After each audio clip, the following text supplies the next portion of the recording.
if you can imagine somebody else giving the same exact speech that you just gave and saying that was really good, it's a you problem if you don't like it. It's an inner thing. I am proud of how far we've come as men. I'm not that proud of, our listens this year.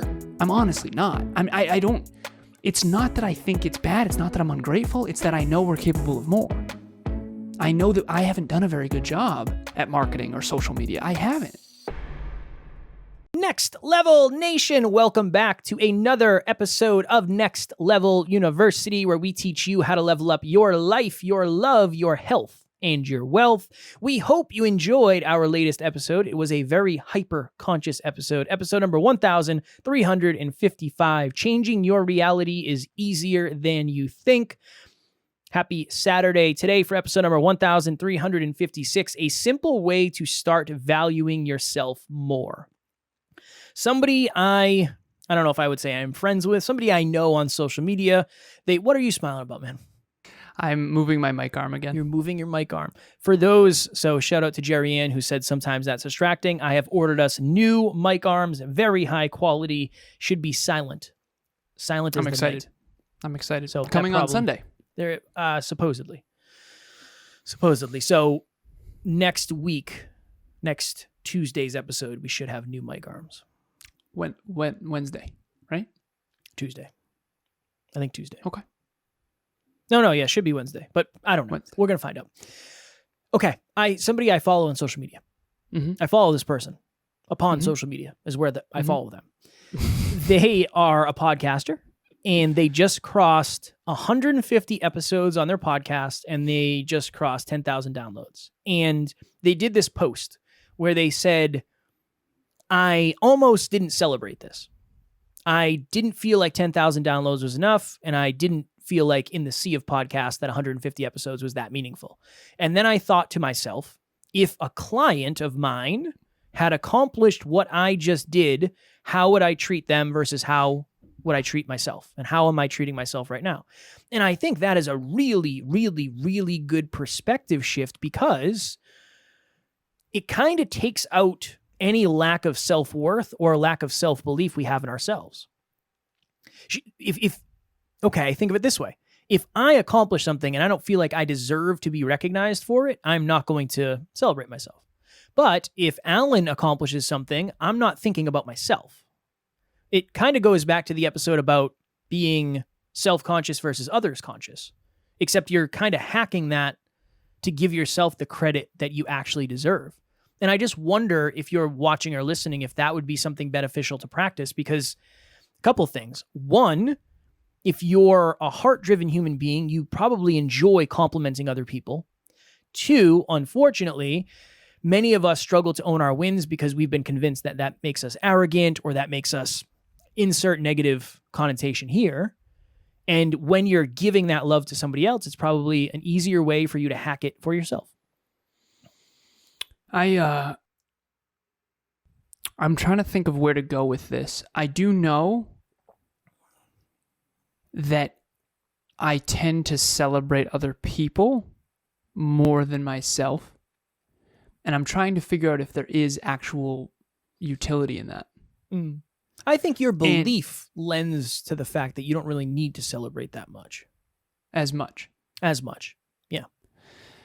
But I think it's not like celebration is not beneficial. So I'm still always contemplating whether or not I should more.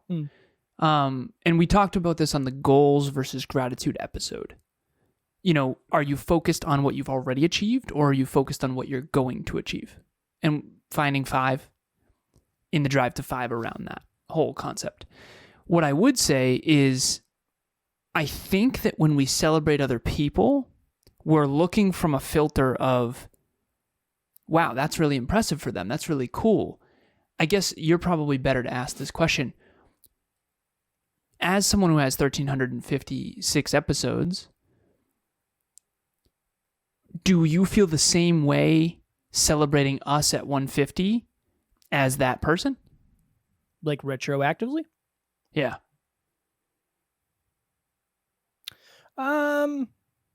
Yeah. Because we've had clients cross 100 or whatever it is, and I'm super big into celebrating them because I understand how statistically rare that is. What about when you crossed 150? Did we celebrate that to the extent that you would celebrate someone else? Probably not, because for a long time, I think I adopted your celebration patterns. Just because lack thereof. Or lack thereof, yeah. So for a long time, it was just like, okay, cool, on to the next one. Okay, cool, on to the next one. And now I'm very much that way. Like I said, the next one for me will be 1,500. Then it'll probably be 1,750. Then it'll be 2,000. Like those are the ones I kind of celebrate now. But that's based on the fact that we've had a lot of celebrations or perceived celebrations up until this point. It's such an interesting perspective, though. I made on Wednesday, Pop came over. If you know Pop, that is my father-in-law. We tell the cats Pop-Up's coming over, and they're all about it. The one human, Pop, the one human that Fudge likes, that is a stranger. Everybody else who's ever come over, Fudge is terrified of. He loves Pop. Loves him. It's the cutest thing in the world. But Why? he came... Why? Calm energy, probably. Cats know. Animals know. Mm-hmm. Animals know. So he was coming over, and Taryn said, hey, I got dinner. Can you cook us turkey burgers? And I was like, give it a shot. I will give it a shot. Get pizza on the line in case, because this could go horribly wrong. And I made turkey burgers. And they looked terrible. I mean, it looked bad. They were not the sexiest. There was going to be no commercials of these. They were not sexy looking burgers. But both Taryn and Pop said, damn, these are really, really, really good. And I probably wouldn't have given myself credit for cooking really good burgers until I heard somebody else say it about them. That's the interesting thing. Okay. Let's say Taryn was cooking them. Of course. She's a great cook. Okay, she would have crushed it. She would have done better than you. Fair? Definitely, yeah. Definitely. Okay. Would she have celebrated herself Definitely. as much as you? Yeah. Oh, she would. She's good. She's good at that. She's good at that. She's better at that. Not better at that than I, because it's not a competition, but I just think I'm used to just like... What happens usually for me is we do a lot of stuff. I start to feel something. I'm not disconnected, but I start to feel like I haven't checked in with myself in a minute. Mm-hmm. Then I'll go watch something like an old episode of Us, and I'm like, wow, we really sucked back then. We're the best. This is amazing. And then I celebrate myself, and then you'll get some sort of message from me of like, dude, this whole thing is so weird, man. The last 5 years have been wild. And that I think that's kind of my me. favorite. Yeah. I think that's kind of me figuring out in real time. I don't know. I'm kind of like retroactively getting the good emotions that I think I missed out on. That makes sense? I think there's something that I want to share here. I was on book club. Shout out to Bonnie. Bonnie, what's happening if you're listening? Hello, Bonnie. She was on book club, and we were talking about feeling good in the moment. And maybe we do an episode at some point on this. I'm not sure, but I want to bring this concept to the listeners because I think it's relevant. Feeling good in the moment physiologically. So, like, how do you feel right now? 0 to 10. My back hurts. Probably like a 7. Okay, 7. Cool. So not terrible, but No, not not like over the moon, right? No. All right. Now, metacognitively, and I'll explain, how do you feel about Kevin? So what I mean by that is metacognition is just a fancy scientific term for thinking about yourself as a whole rather than feeling how you feel in the moment. So you feel 7 in the moment. What do you feel about Kevin as a whole when you think about Kevin? On a scale of 1 to 10? Yeah. Probably like a 9. Okay. I love him. That's what I'm saying. Okay. I would be willing to bet, and I could be wrong, but I don't think I am. When you were in feel-good land, back in pre-hyperconscious Kevin, not into self-improvement days, you probably felt 10 in the moment, but metacognitively, you probably didn't feel very good about yourself. Yeah, that's probably fair. I'd say that's accurate. Okay. And you made a joke one time of like, of course I would want to smoke weed and play video games.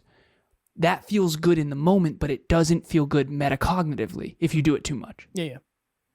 And I think that that's kind of a good frame for everyone to look from, because it's almost like it's very hard to spend your whole life feeling good in the moment and feeling good in the metacognitive sense. Whereas if you do hard things, they don't feel good, and they never will, by the way. So just get over that, right? Like, no one's going to love kale. I always say that because it's just not real. And if it is, they learn to love it somehow. And biologically, they still love donuts and McDonald's. Like, of course. I can't get over that. I know it's like, well, I can learn to love kale as much as McDonald's. I don't know. I don't know if that's true. So anyways, that's my own thing. But if you do hard things, which you need to do to grow, then you're not going to feel good in the moment. But at least you will feel good when you think about yourself. You talked to me earlier, Kev, about the rocking chair, 88-year-old Kevin. Like, what would 88-year-old Kevin tell Kevin now? And 88-year-old Kevin, essentially, in this metacognition, said, keep it up. You're on the path. Keep it up. Okay, that's feeling good about you. That's alignment. Yeah, which is with your calling. Interesting, because when I had those thoughts, I felt like garbage. I'm definitely hinging on, I won't say burnout because I'm not, but I'm very, very, very tired and I need to come up for air for sure. Mm-hmm. So I think that's one of the reasons I was even having that. I was getting ready to drift off. Tara and I had just finished snuggling and I was getting ready to drift off. And you know how sometimes you like, when you're right on the edge of dreaming, you're like in a weird state. Mm-hmm. That's where I was when I had that. Yeah, very cool. And there's a certain brainwave, we're not going to get into it, but there's alpha, beta, right, before delta sleep and all that. Okay. Bringing it back to this episode. You go. I just think it's a good reframe. If you were to think of anything, I always talk about speaking because I know it's one of the biggest fears. If you can imagine somebody else giving the same exact speech that you just gave and saying that was really good, it's a you problem if you don't like it. It's an inner thing. If you and I were to listen to this podcast, this episode, and say, wow, that was like, imagine two people doing that episode, not you. Like, that was a really valuable episode. But I might say this episode sucks. But I think it's because your standards are higher. I would agree. And I think that's actually constructive. But it wasn't always. Oh. It wasn't always. I want to tell this story briefly. Tell it. Hey, Kevin. Kim here. Just wanted to send you a video to say thank you so much for your help on creating the Peaceful Productivity Podcast. You know, I couldn't have done it without you. I knew you'd be lots of great help with the technical aspects of getting the podcast going, but you went well above and beyond that. You helped me with the strategy and you gave me all kinds of really great support. You know, I think the key to success in business is a great attitude, and you have that in spades. You really walk the walk. So thanks again. Take care. I'll talk to you soon. Hey, do you remember? Hey, tell it. I'm going to do that. I remember there was two people who gave a speech, and I'm going to tell this anonymously, although everyone's going to know what I'm talking about.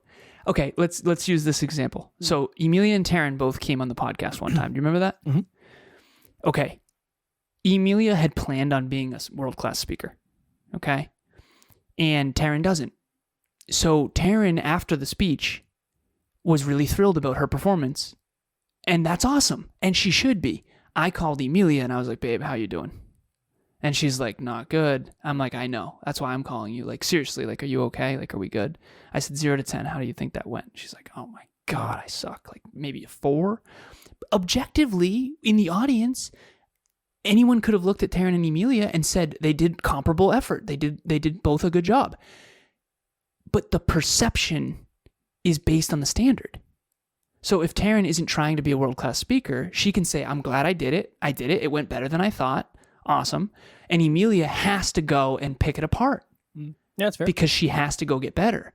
And so I think that that's kind of what I want to bring to this is, what is the right amount of celebration for you that is constructive? And the last piece for me, Kev, you go back and look at old stuff. I think to celebrate from the holistic metacognitive place of like Kevin as a whole. Look how far I've come. I am proud of how far we've come as men. I'm not that proud of, our listens this year. I'm honestly not. I don't, it's not that I think it's bad. It's not that I'm ungrateful. It's that I know we're capable of more. I know that I haven't done a very good job at marketing or social media. I haven't. I can't pretend that I have. I know that I haven't done a good job. So I think that that's why the celebration thing messes with me, is because I think it's all predicated on standards, goals, beliefs, identity. And I don't know what the most optimal amount of celebration is, but I do know that me celebrating someone who's brand new in fitness going to the gym for a full week straight is amazing, but I'm not going to do that with myself because I hold a different standard. But me in the beginning, a week straight, I would have celebrated the hell out of that, of like, I'm doing it. I'm actually doing it, I wonder if is it a balance of effort and competence? Like the amount of effort you're putting in based on your ability to put in effort? Emilia shared this with me recently, which I thought was fascinating. And I'll go quick with this, but I said, how much are you maximizing your potential? And she said, I'll never be able to actually say 100%. And I said, I know, same.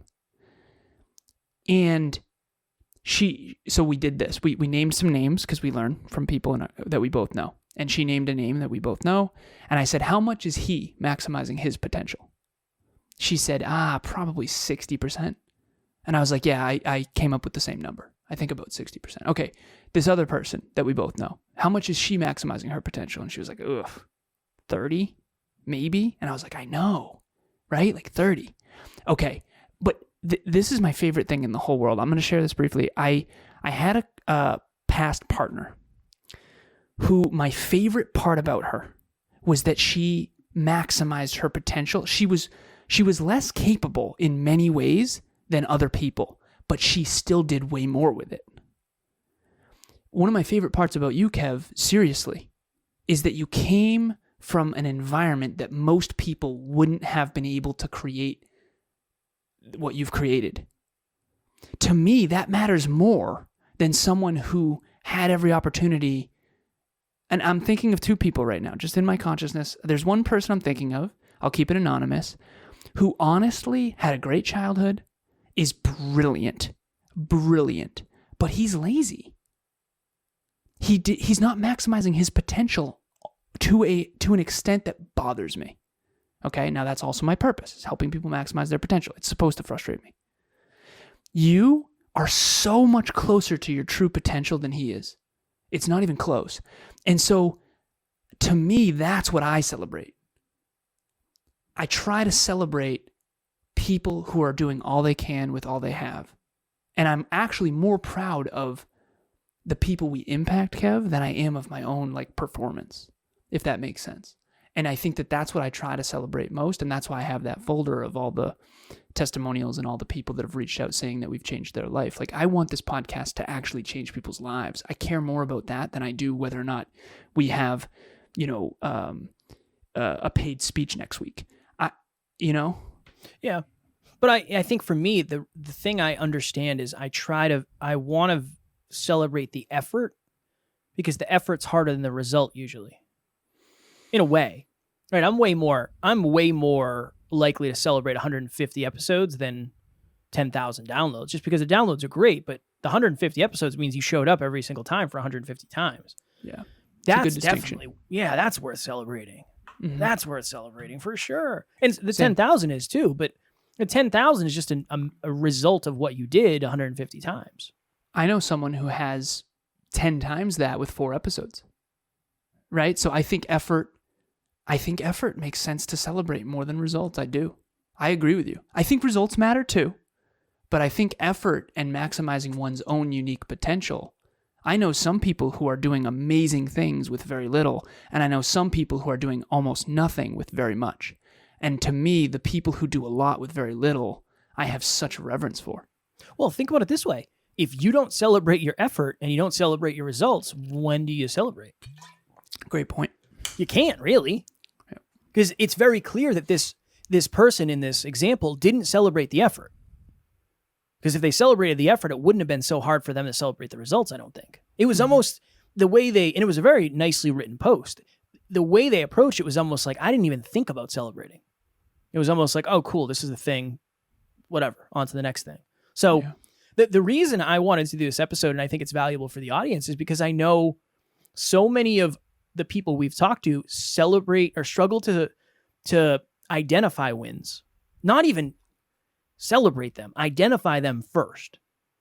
And if you're not giving yourself credit for the effort you're putting in, you're not celebrating that. If you're not giving yourself credit for the results you've created based on the effort you're putting in, you're not celebrating that. I think you need the good chemicals. You need the feel goods to say like, wow, I'm doing something really positive here. Awesome. Especially if it's more than you expected. If you made it further than you think, I think that's one of the reasons I try to celebrate. It's usually further than I expected to get. So it's almost like I need to celebrate this because I never expected to be here. Yeah. The amount of celebration, I don't think you should feel bad. If you feel intuitively, and you're out there listening, you feel intuitively that you should be celebrating more, then you should. And I think maybe you're reluctant because you're afraid to seem arrogant or whatever. But if you're out there and you feel like, honestly, I don't know if celebrating is what I really feel in my soul. I don't know if I feel proud of myself in this instance. Then own that too and do better. I think, it's like for you, Kev, it's not like you've been working out, crushing it lately, but you're not like pumped about your physique. And the reason why is because you're capable of more and you've been letting it ride. So have I. And I think I'm proud of us for getting a hold of that and then our progress since really the ownership we've had around that. But I think this is unique to each individual. And I think that one thing that I've found fascinating is a lot of people think I don't celebrate enough, but I wonder if they're putting themselves in my shoes and saying, if I accomplished that, I would be pumped. And I wonder if that's an accurate way to do that. Because, so for example, I have a friend who's way stronger than I am, probably stronger than I'll ever be. If I was him, I'd be pumped about squatting 415. But for him, that's not even anything to celebrate in a way. Yeah, you know what I mean? So it's almost not even constructive from a growth frame for me. But if he saw you do it, he would be celebrating. But that's because it's a big deal for me.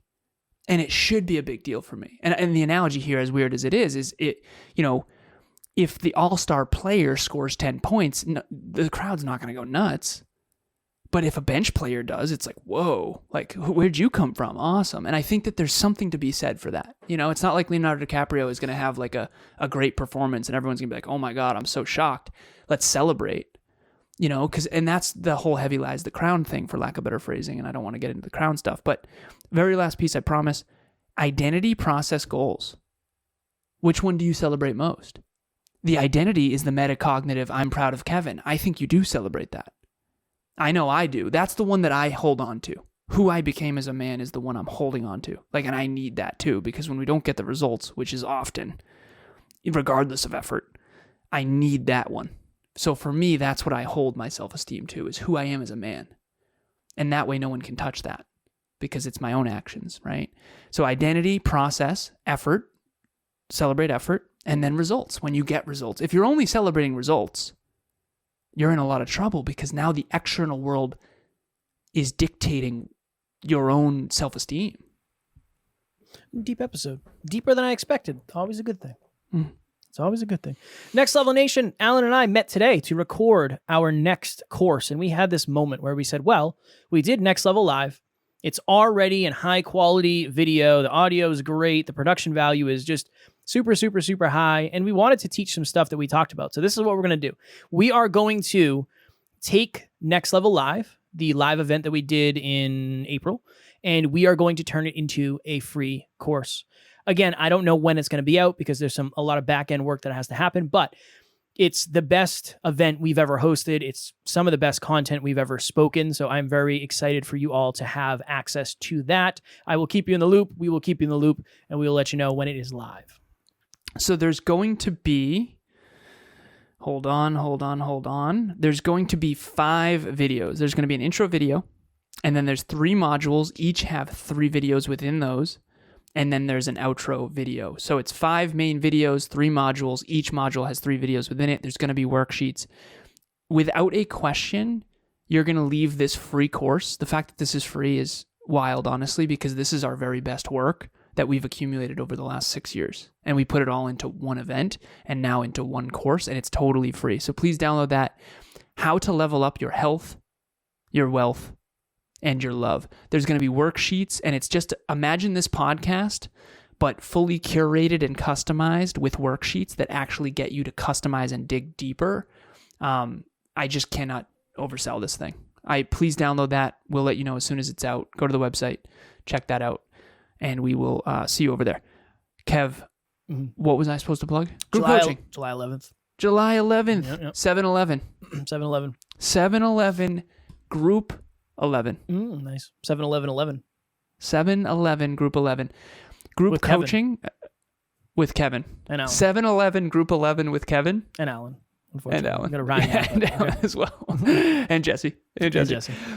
So group coaching is a well-polished program, 90 days, fully transformational process. There's 6 bi-weekly sessions, and then there's office hours. There's a private WhatsApp group. You've heard a lot about group coaching. You've heard testimonials come through about group coaching members. Here's the thing. There's a promo code. It's less than $96 a month for 3 months for our listeners. If you are curious, Alan at nextleveluniverse.com, Kevin at nextleveluniverse.com. Reach out to us. We will give you the Instagram handles of the people that have experienced group coaching. You can ask them, what was your experience? What was it like? Was it worth the money? That's how much we believe in this. Please reach out. Tomorrow for episode number 1357. I love doing episodes like this. 3 questions to ask yourself to have more clarity. I do not know the questions yet because Alan and I are going to mastermind about what the 3 best ones are. There's many questions, but it will be valuable, I promise. As always, we love you. We appreciate you. Grateful for each and every one of you. And at NLU, we do not have fans. We have family. We will talk to you all tomorrow. Keep celebrating. Next Level Nation.